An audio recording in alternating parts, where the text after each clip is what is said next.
Pero wag kayo, sikat to sa Bataan. Talagang putok na yung pangalan. Hoy, putok! Kaya pala, tropa niya si Deo. Mga mahilig sa tawas kasi adik pareho. Kapag napagamit siya ng Deo, parang nasa langit daw. Tamang Rexona nga yung Deo kasi it won't let you down.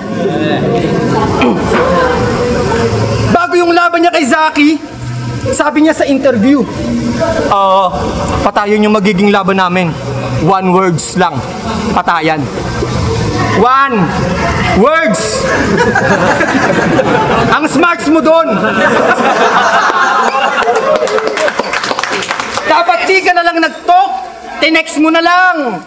Nalaman pa ng buong globe na sing bobo mo si Badang. Nga pala Badang, pakyo ka. Oh, smart. Oh, smart. Talk and text. Globe. Biruin mo? Napagsama ko yung tatlo ng dahil lang sa 1 words mo? O baka hanapin yung TM. Tanga mo.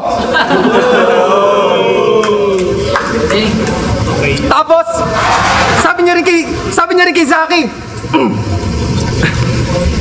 Sabi niya rin kay Zaki. Kaya huwag kang umasta. Ako ay bawal mamain. Pag binigyan kita ng takal, hindi ka kakain. Pag binigyan mo siya ng takal, hindi siya kakain. Baka walang kanin. Kinunik yung takal sa kulungan, sa takal ng pagkain. Yung takal ang kalat-latak kung susumahin. Kapag ako nagtakal, may lason. Napakulungan ng pagkain. Maalin man sa dalawa, JD. Patay ka sa akin.